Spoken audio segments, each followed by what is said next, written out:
Admissions open. SCAT College of Engineering and Technology, Chiran Mahadevi, Trinelveli. Counseling code 4969.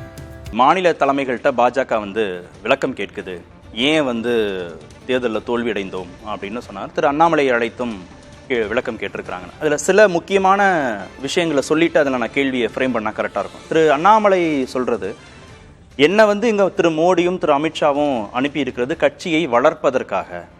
அதனால் நான் இப்படி தான் செயல்பட்டு இந்த கட்சியை வளர்க்க முடியும். ஒருவேளை கூட்டணி கட்சிகளோடு இணக்கமாக போவதற்கான தலைமை வேண்டும்னு நினைச்சா தேசிய தலைமை அந்த முடிவை எடுத்துக்கொள்ளட்டும். 2026 அதிமுகவோடு கூட்டணி இல்லை அப்படின்னு அவர் சொல்றார். எத்தனை இடங்கள் பெறுகிறோம் என்பதை விட எவ்வளவு வாக்கு சதவீதம் பெறுகிறோம் என்பதுதான் முக்கியம்னு தேர்தல் முடிவு வருவதற்கு சில தினங்களுக்கு முன்பாக அவர் கொடுத்த பேட்டி. இப்போ இதெல்லாம் எல்லா டாட்டையும் கனெக்ட் பண்ணி திரு அண்ணாமலை மாற்றப்படுவார்னு வரக்கூடிய செய்தியோ, அண்ணாமலை மாற்றப்பட மாட்டார்னு வர செய்தியோ எப்படி அணுகலாம்? இல்லை, ஒரு கட்சியை அந்த மாநில தலைவர் செல்வாக்கு அதுக்கு வளரணும்னு பாடுபடுறது இயல்பான ஒரு விஷயமா நான் பார்க்குறேன். அதில் ஒன்றும் பெரிய இது. ஆனால் ஒரு கட்சிக்கான செல்வாக்கு என்பது எதில் தெரியும்னா, நீங்கள் சட்டமன்றங்களையோ பாராளுமன்றங்களையோ எத்தனை இடங்கள் பெறுகிறீர்களோ அதை வச்சு தான் தீர்மானிக்க முடியும். திரு அண்ணாமலை வந்த பிறகு பாஜகவின் வாக்கு சதவீதம் உயர்ந்திருக்கு அப்படின்றது இல்லையா? இல்லை, நீங்கள் 8%, 10%, 20% கூட ஓட்டு வாங்க. பட் உங்களோட ரெப்ரஸன்டேஷன் எங்கே? அங்கே பார்லிமெண்ட்லேயோ சட்டமன்றத்திலையோ என்ன ரெப்ரஸன்டேஷன்? போன வாட்டி நீங்கள் 4 அளவுகோலா? அது ஒரு முக்கியமான அளவுகோல். 4 எம்எல்ஏக்கள் ஜெயிச்சிங்க, நீங்கள் சட்டமன்றத்துக்கு போனீங்க. அதே மாதிரி பார்லிமெண்ட்டில் தமிழ்நாட்டிலேருந்து ரெப்ரசென்ட் பண்ணுறதுக்கு 2 பேர் போயிருந்தீங்கன்னா பெரிய விஷயமா இருந்திருக்கும். நீங்கள் அதிமுகவோட கூட்டு வேலுமணி சொல்கிற மாதிரி அதிமுகவோட கூட்டணி அமைச்சிருந்தா 35 இடங்கள் வெற்றி பெற்றிருக்க மாட்டாங்க. குறைஞ்சபட்சம் ஒரு 10 இடங்கள் டஃப்பாக ஃபைட் கொடுத்துருப்பாங்க. சில இடங்கள் வெற்றி பெற்றிருக்கலாம், அது வேற விஷயம். அப்போ அவர் கேட்குறாருல, எவ்வளவு நாள் தான் கட்சியை வளர்க்காம இருக்கிறது, எவ்வளவு நாள் தான் கூட்டணி கட்சிகள் முதுகலையே சவாரி செய்யறதுன்னு அவர் கேட்குற கேள்வி. நீங்கள் சட்டசபையிலையோ பார்லிமெண்ட்லேயோ ஒரு ரெப்ரசன்டேஷனை கொண்டு போய் இன்க்ரீஸ் பண்ணுறது இருக்குல்ல, அதுவும் ஒரு வகையில் கட்சியை இம்ப்ரூவ் பண்ணுறதுக்கான இன்னொரு ப்ரொசீஜர் இது. ஆக்சுவலாக அங்கே அதிகாரத்தில் இருக்கும்போது நீங்கள் மக்களுக்கு செய்ய வேண்டிய விஷயங்கள் நிறைய உங்களுக்கு வாய்ப்புகள் கிடைக்கும்ல. அப்போ செல்வாக்கு தானாக ஏறும் இல்லையா?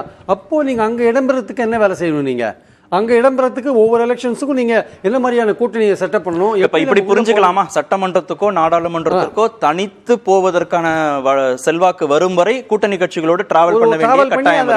அதுவும் ஒரு வழி செல்வாக்கை சேர்க்கறது. இன்னொரு விஷயம், கிரவுண்ட் லெவலில் பாஜகவுக்கு செல்வாக்கு இருக்குது அப்படின்ற வளர்ந்துருக்குன்னு சொல்கிற ஒரு விஷயத்தை நான் இன்னும் நம்ப தயாரில்லை சார். 11% அவங்க தனியாக ஓட்டு வாங்கியிருக்காங்க. போன வாட்டி 5 தொகுதியில் தான் நின்னாங்க, இந்த வாட்டி 23 தொகுதியில் நின்னாங்கன்னு நீங்கள் பார்க்கணும். நேச்சுரலி ஓட்டு ஏறும். குறிப்பாக ஒரு எக்ஸாம்பிள் சொல்லி முடிக்கிறேன். கிரவுண்ட் லெவலில் சென்னையில் ஒரு கான்ஸ்டியூன்சியில், பாஜக போட்டி போடுற கான்ஸ்டியூன்சியில் 10 பூத்துக்கு 5 லட்சம் ஸ்பெண்ட் பண்ணுறதுக்காக 50,000 கொடுக்கறதுக்கு போகிறாங்க. ஒரு பூத் கமிட்டிக்கு 50,000, 10 பேர் பைத்தஞ்சு 50 ஆளுக்கு.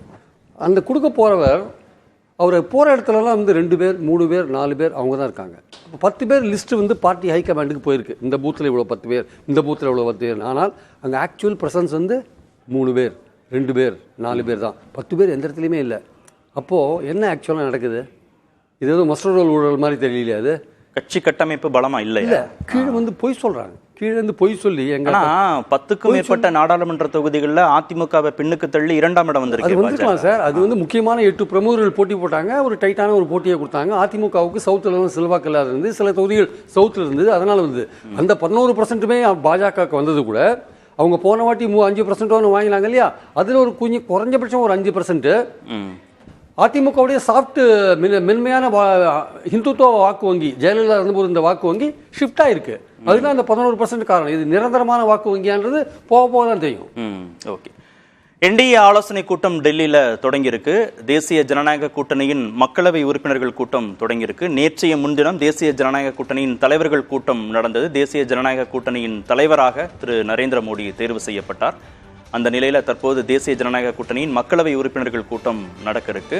கூட்டணி கட்சிகளுடைய ஆதரவை பெறுவதற்கும் அங்கே தேசிய ஜனநாயக கூட்டணி நாடாளுமன்ற உறுப்பினர்கள் குழு தலைவராக திரு நரேந்திர மோடியை தேர்வு செய்வதற்கான அந்த முன்னெடுப்பும் நடக்க இருக்கு.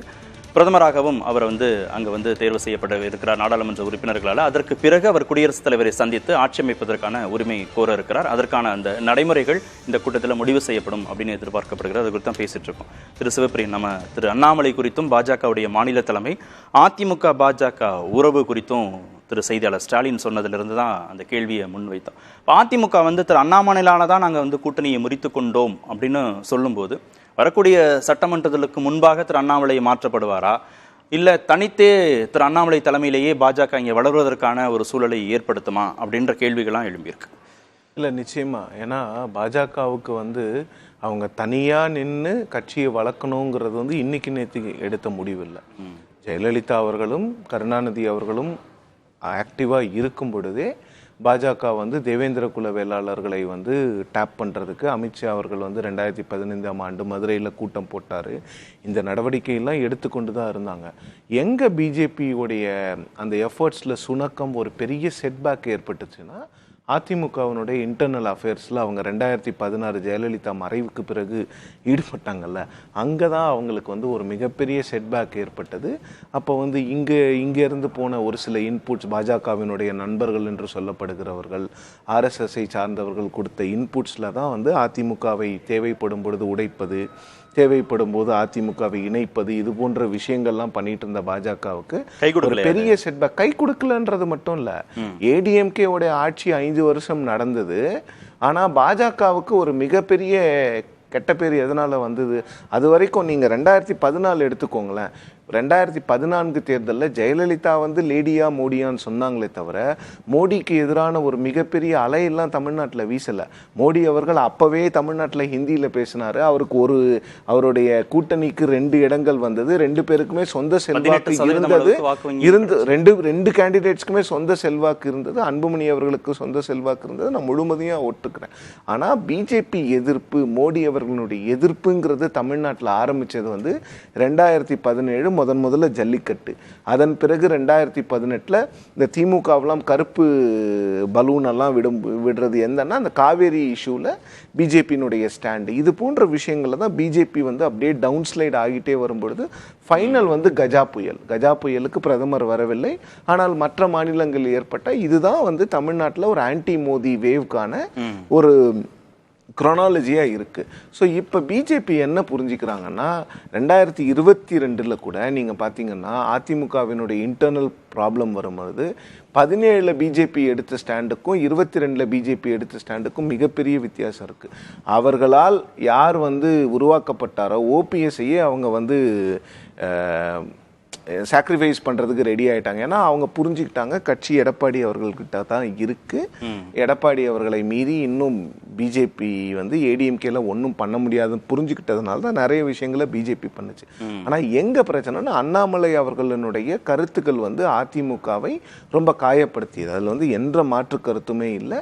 அதில் வந்து அண்ணாமலைக்கு ஒரு பாயிண்ட் ஆஃப் வியூ இருக்குது, ஏடிஎம்கேக்கு ஒரு பாயிண்ட் ஆஃப் வியூ. ஆனால் இப்போ என்னுடைய கேள்வி என்னன்னா, அதிமுக சடனாக பிஜேபியோட கூட்டணி இருந்திருந்தால் அப்படின்னு பேசுறதுக்கான காரணம் என்ன? ஏனென்றால் இதே வேலுமணி அவர்கள் பிப்ரவரியில ஒரு மிகப்பெரிய தமிழகத்தினுடைய மிகப்பெரிய பத்திரிகையில அமித்ஷா அவர்களுடைய பேட்டி வந்தபோது எங்களுக்கு அவர்களோடு போவதற்கு எந்த வாய்ப்பும் இல்லைன்னு சொன்னவங்க இன்னைக்கு என்ன திடீர்னு பாஜக மீது ஒரு கரிசனம்? வேலுமணியின் குரல் குறித்து தனியா நம்ம பேச வேண்டியது இருக்கு.